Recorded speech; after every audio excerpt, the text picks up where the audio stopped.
Dear students, मैं doctor Preeti Raina, assistant professor in tourism management, government college for women Faridabad से आप सभी का इस वीडियो लेक्चर सीरीज में स्वागत करती हूँ।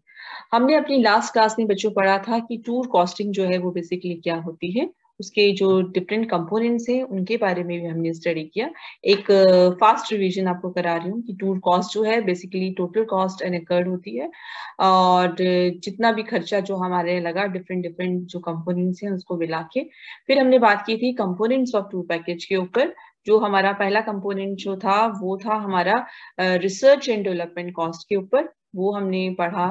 ये सभी कंपोनेंट्स हम फर्स्ट क्लास में पढ़ चुके हैं। रिसर्च एंड डेवलपमेंट कॉस्ट क्या है, ट्रेवल कॉस्ट क्या है, एकोमोडेशन क्या है, देन ट्रांसफर क्या है, और साइट सीइंग क्या है, एडमिनिस्ट्रेटिव क्या है, मार्केटिंग क्या है, और हम कर रहे थे बात मिसलेनियस कॉस्ट की। तो मिसलेनियस कॉस्ट जो है हमने बोला वो कॉस्ट जो हमारे एक्स्ट्रा खर्चे जो होते हैं, जो हमारे बाकी एलिमेंट्स के अंदर नहीं आते हैं, चाहे वो हमारा एंट्रेंस टिकट का खर्चा है या कोई और खर्चा है, उस चीजों के बारे में। तो इस जो है इसको जो है हम कंटिन्यू कर रहे थे, तो हम आगे इसको समझते हैं कि मिसलेनियस कॉस्ट जो है बेसिकली क्या होती है।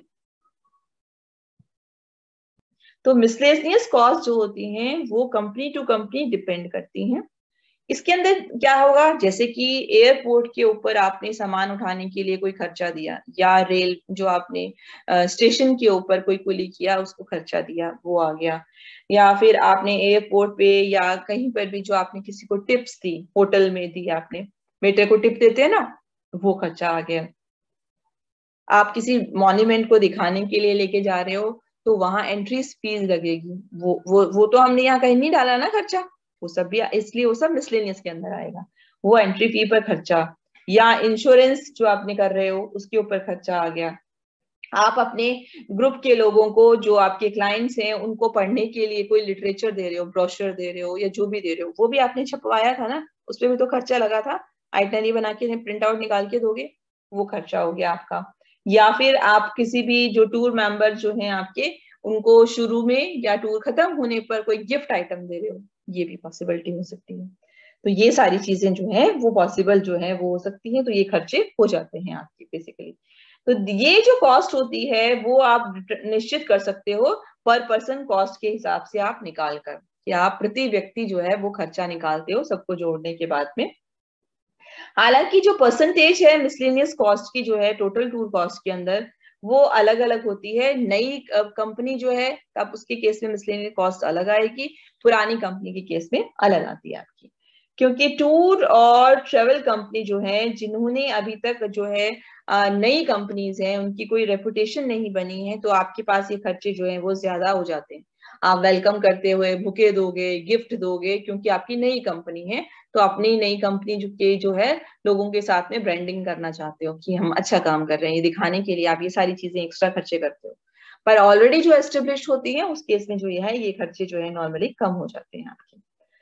तो टोटल आप ये कह सकते हो कि 10 से 15% का जो है आपका ऐड करना पड़ेगा आपको टोटल टूर कॉस्ट के अंदर। मिसलेनियस खर्चा जो है वो हमें ऐड करना पड़ता है बेसिकली।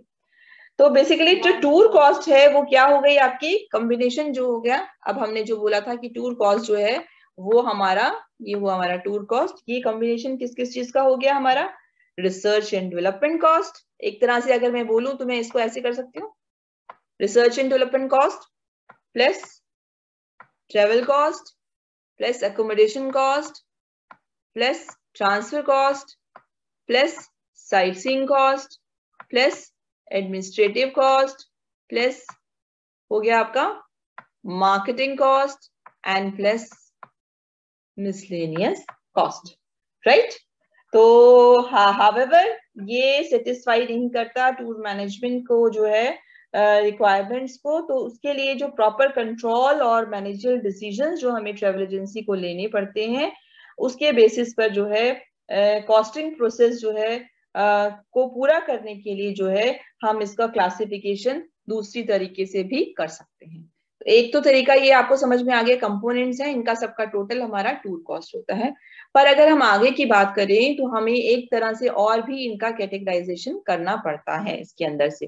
क्यों हमें ये देखना पड़ता है कि कुछ खर्चे तो डायरेक्ट हैं और कुछ खर्चे जो हैं वो हमारे डायरेक्ट जो है इसमें नहीं होते हैं बेसिकली, ठीक है। तो ये इतना क्लियर हो गया हमारे को। तो ये जो हम बात कर रहे थे कि जो टूर कॉस्ट है उसको हम क्लासिफाई कर सकते हैं दो मेन कैटेगरीज के अंदर। एक कैटेगरी है हमारी जो होती है डायरेक्ट और इनडायरेक्ट कॉस्ट की, और दूसरी होती है फिक्स्ड एंड वेरिएबल कॉस्ट की।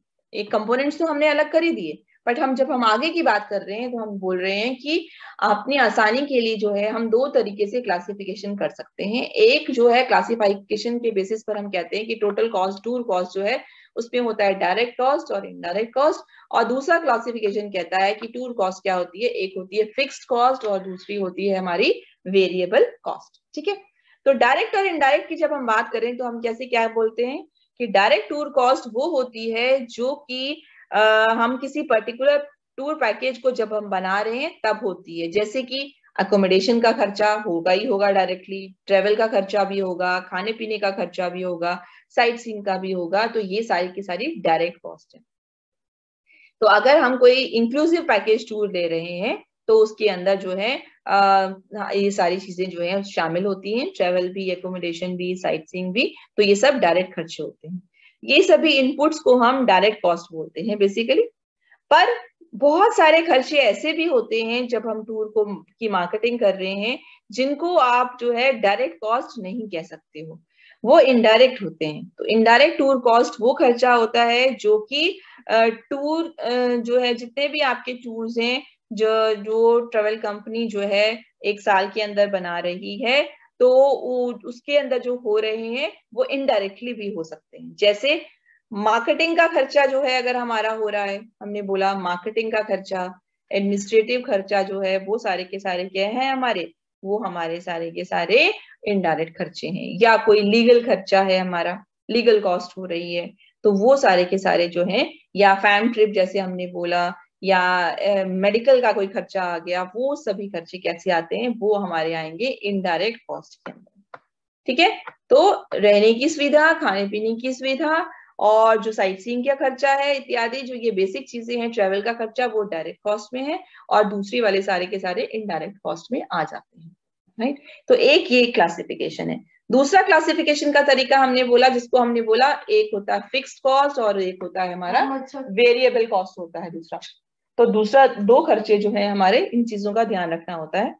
तो ये इसमें अगर हम डिस्टिंक्शन करेंगे, इसको हम देखेंगे तो क्या होगा, जो टोटल टूर कॉस्ट होगी उसके अंदर अगर हम देखते हैं कि एक फिक्स्ड है, फिक्स्ड मतलब जो हमने बोला होना ही होना है। जैसे हमने बात की थी कि हमारी कंपनी का जो हमने रेंट देना है, जो सैलरी देनी है, वो तो फिक्स्ड है ही है हमारी, तो वो हिस्सा फिक्स्ड कॉस्ट कहलाता है हमारा। और जब टूरिस्ट या क्लाइंट किसी भी ग्रुप के अंदर लोग टूर पे जाते हैं तो कुछ खर्चे होते हैं, जैसे फैम टूर का खर्चा है, या बस का खर्चा है, या रिसर्च डेवलपमेंट के खर्चे हैं, मार्केटिंग खर्चे हैं, ये सभी के सभी जो खर्चे हैं ये फिक्स्ड कॉस्ट पे आते हैं, क्योंकि ये आपको वो जो है वो रहेंगे ही रहेंगे। फिक्स्ड टूर कॉस्ट जो है वो कांस्टेंट अमाउंट रहता है, और फिक्स्ड कॉस्ट जो है उसको हम पीरियड कॉस्ट भी कहते हैं, क्योंकि ये टाइम पर डिपेंड करती है हमारे कितने समय के लिए है वो। तो और ये कॉस्ट जो हम कंट्रोल कर सकते हैं इस कॉस्ट को, जैसे अगर हमने फैम ट्रिप नहीं कराया तो वो खर्चा नहीं होगा, हमने बड़ा ऑफिस की जगह छोटा ऑफिस लिया तो हम खर्चे को कम कर सकते हैं, तो इस अमाउंट को जो है हम कम कर पाते हैं। दूसरी तरफ से जो फिक्स टूर कॉस्ट जो होती है, अब हम बोलते हैं कि इसके अलावा जो खर्चा है वो हमारा आता है वेरिएबल कॉस्ट, जो वेरी करता है। अब वेरिएबल कॉस्ट कैसे हो सकता है, जैसे कि जो भी नंबर ऑफ जो है टूरिस्ट कितने हैं जो किसी ट्रिप पे जा रहे हैं, अगर उनका नंबर 2 है, अगर 2 है नंबर तो आपका कॉस्ट अलग आ जाएगा, अगर नंबर मेंबर्स 10 हैं तो वो अलग आ जाएगा। इसका मतलब ये नंबर वेरी कर रहा है, ये खर्चा वेरी कर रहा है। खाना पीना कैसा ले रहे हैं, अगर ये एक टाइम का ले रहे हैं या ये तीनों टाइम का मील्स ले रहे हैं, तो फिर खर्चा जो है वो डिपेंड करता है, वो अलग हो जाएगा। इसी तरह से जो आपका टूरिस्ट टैक्स जो है वो हर स्टेट में वो अलग हो जाएगा। लॉजिंग का खर्चा, कमरे का खर्चा, ये सारी की सारी चीजें क्या होती हैं, वेरिएबल कॉस्ट होती हैं। तो जो ये सारी वेरिएबल कॉस्ट हैं, इनको नॉर्मली हम क्या बोलते हैं, ये किस चीज के ऊपर बेस्ड है, हमारे प्रोडक्ट